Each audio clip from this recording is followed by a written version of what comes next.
Welcome back. My name is Greg, and I'm not great at art, but we're going to try and get better. And today we are going to do something I have been, what's the best way of putting? I have, since a D&D campaign a while back, I have had a character stuck inside of my head named Booster Longtoes, and he is a smuggler. And so what we're doing today is we are going to take a reference image and we are going to draw Booster. And he's, I don't know, I guess you would say he's kind of a typical smuggler. I gave him a southern accent. He said I reckon a whole bunch. And he's a good character. I enjoyed him. And I wanted to expand him into something more than just a D&D character and more of like a sci-fi western or a space western type of a character. And so that's what we're looking at here. I'm not super satisfied with the way that this turned out, but it is definitely something that I'm glad that I was able to get to this particular point. But he just looks like he's a Western guy with weird colored skin, as opposed to, and we'll get there, as opposed to actually giving you like a sci-fi vibe or a sci-fi feel.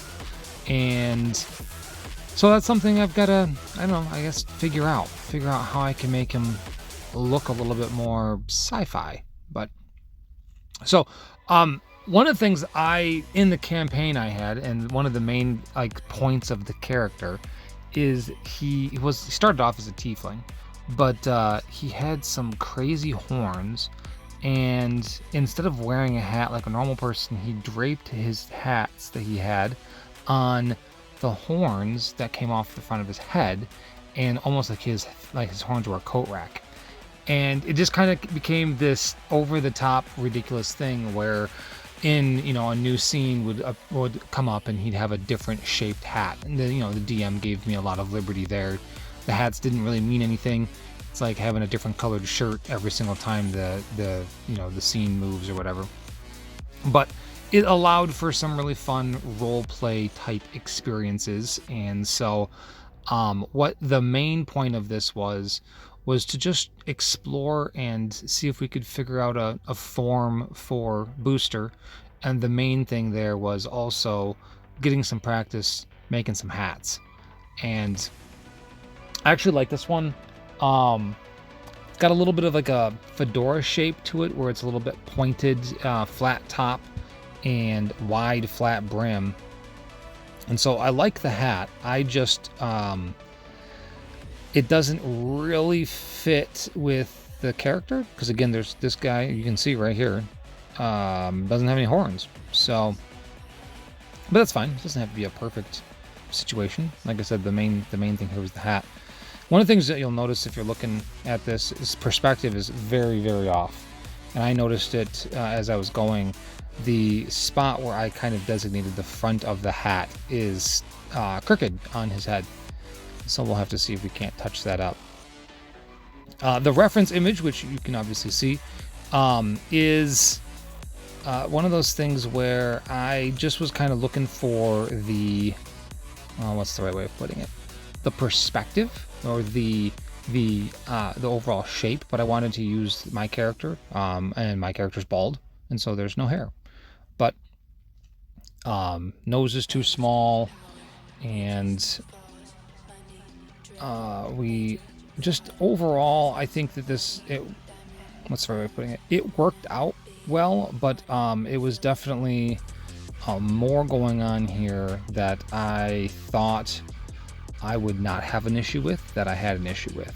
And so it was good. It's good practice. It's good to have that go through. So in this reference image, I honestly can't even tell if it could be, but I can't tell if this is an AI reference image.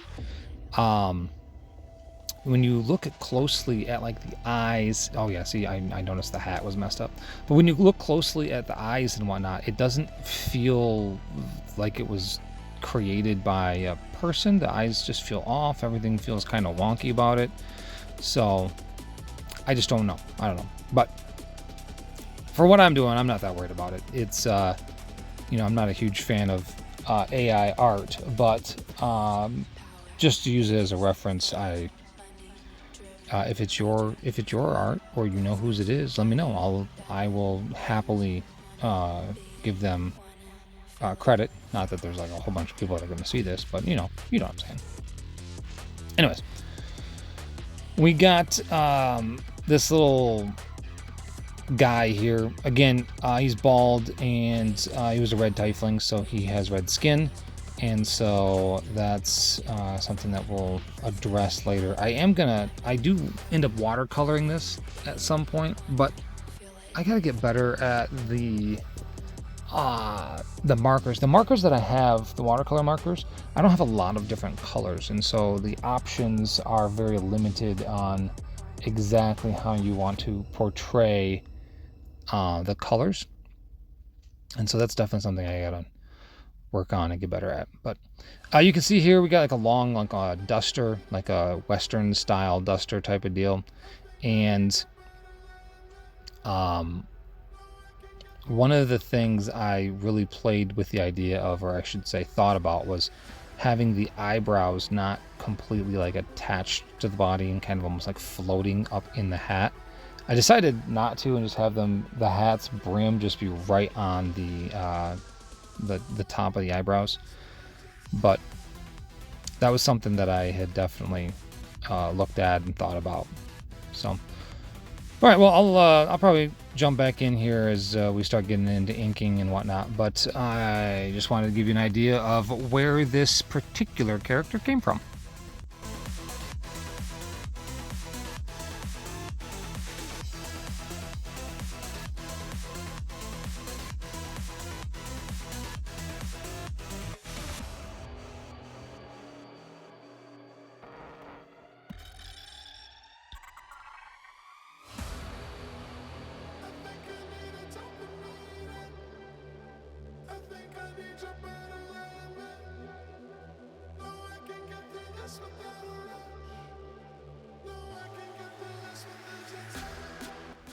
So we are now back in here with the markers here. They are like a brush tip and then a fine point on one side. And like I said, I actually really like the way that this hat turned out for the coloring. But it is definitely something that I have to get used to exactly how these specific markers work. You end up having to go, you can see that it's kind of blotchy. You end up having to kind of go over the whole thing twice just to really saturate it, so that way it's a solid color. And I was kind of going for that traditional like tannish felt type style hat, and I think it actually worked out really, really well. I like the way that the hat itself kind of turned out, and the colorations on not just the top part but the brim, I mean the whole entire thing. So I was very happy with overall the coloring that I was able to pull off.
This right here is what I mean by I need to get better with these particular markers. As you can see, that first layer of color that was on there, it was very, very transparent, see-through.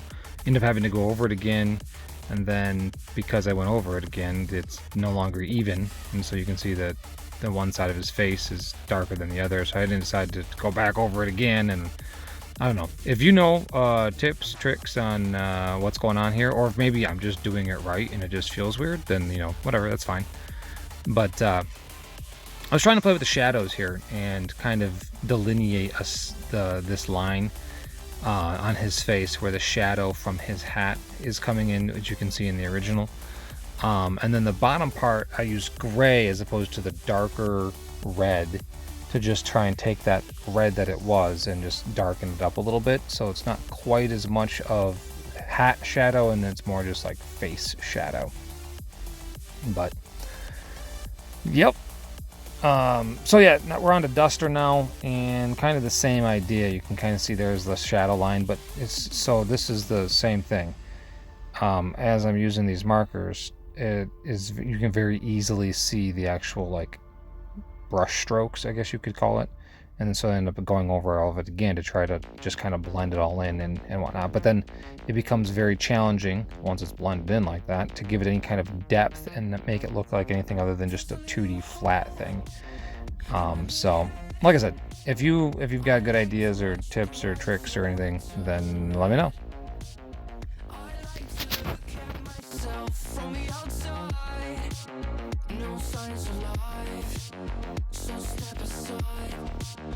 There's a little beauty in the big eyes. I think it makes them pretty. They look so nice. They only care about their future fate. Enjoy yourself. It's not too late. A little hole in the head. A little hole in the head. A little hole in the head. A little hole in the head.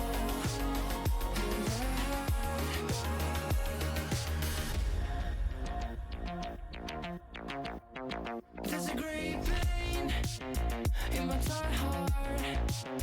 This is the last time I fall apart. I'd like to stop for a sec. No one needs to rush. There's a pure light and a pure hush.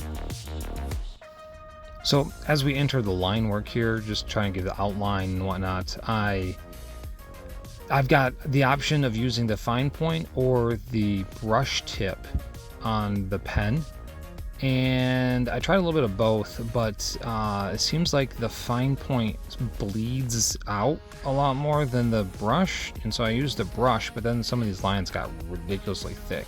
But yeah, so overall this is pretty much the finished image here as we take a look at all this and finalized it. So thanks for hanging out, thanks for joining me. We'll keep making Booster and eventually we'll get him perfect, but this was fun. I enjoyed doing this. The colors were good. I enjoyed the whole process. There's obviously full of mistakes, things I wish I would have done differently, but that's not the point. So alright, we'll go. See you later, guys, and enjoy the rest of the video.